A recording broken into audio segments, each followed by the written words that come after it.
Ces statues ont révolutionné l'idée qu'on se faisait de l'histoire du Soudan.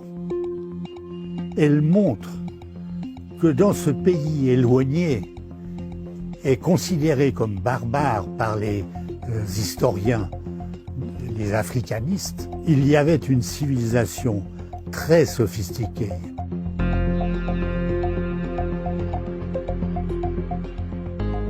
Bonjour, mon nom est Charles Bonnet et je vais vous parler aujourd'hui du jour où j'ai eu la chance de découvrir une cachette extraordinaire avec 40 fragments de statues merveilleuses dans un parfait état de conservation, même si elles étaient cassées. Leur surface était si belle que on en avait des frissons au moment où on les découvrait à coups de balai.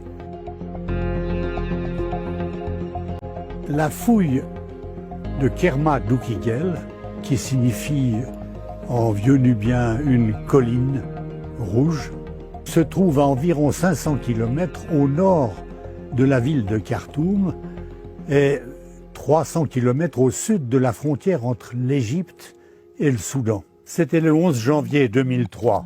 C'était un jour magnifique, comme très souvent dans ce pays, très ensoleillé. Et nous étions préparés à cette fouille extraordinaire, puisque 2 ans auparavant déjà, j'avais compris qu'il y avait à cet emplacement quelque chose de spécial. En effet, on avait retrouvé des centaines de feuilles d'or abandonnées dans le sol à différentes hauteurs et devant le problème des 100 ouvriers qui s'occupaient de cette région, j'ai préféré bloquer la fouille, attendre quelque temps pour calmer le jeu et enfin travailler sur cet emplacement. On a suivi les feuilles d'or en profondeur et ça avait un côté chercheur de trésors.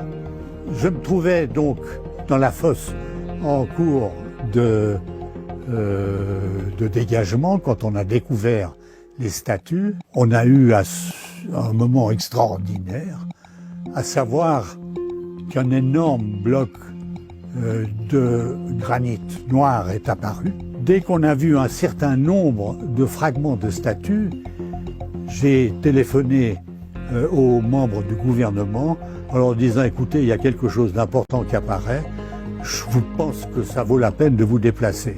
La nouvelle s'est répandue et en l'espace de quelques heures, j'ai eu des téléphones du monde entier. Ça a été une expérience personnelle un peu particulière puisque je n'ai pas dormi la nuit suivante, réfléchissant à toutes les hypothèses possibles qu'il fallait faire avant de continuer le dégagement des fragments de statues. La plupart des historiens avaient considéré que les civilisations du monde se trouvaient en Égypte, au Moyen-Orient, en Mésopotamie, en Grèce ou à Rome. Et que dès qu'on parlait de l'Afrique noire, on considérait que c'était un pays de barbares. Et tout à coup de s'apercevoir que ces habitants étaient capables de créer des statues d'une qualité pareille. Et nous avons eu la chance, au travers de cette cachette, de comprendre tout cela d'un seul coup. Alors bien sûr, aujourd'hui, je ne dirais pas qu'on a oublié la découverte de la statue. Au contraire, elle reste encore très marquée. Mais on a découvert des villes plus anciennes. On a découvert la manière de construire, la manière de vivre des hommes, de s'organiser avec leurs institutions. Donc, pour nous, c'est aussi important que les statues. C'est différent, mais c'est important. C'est l'ouverture au monde d'un immense territoire qui était considéré comme sauvage et qui devient un territoire extraordinairement sophistiqué et complexe et qui apporte des éléments fondamentaux sur l'histoire de l'Afrique.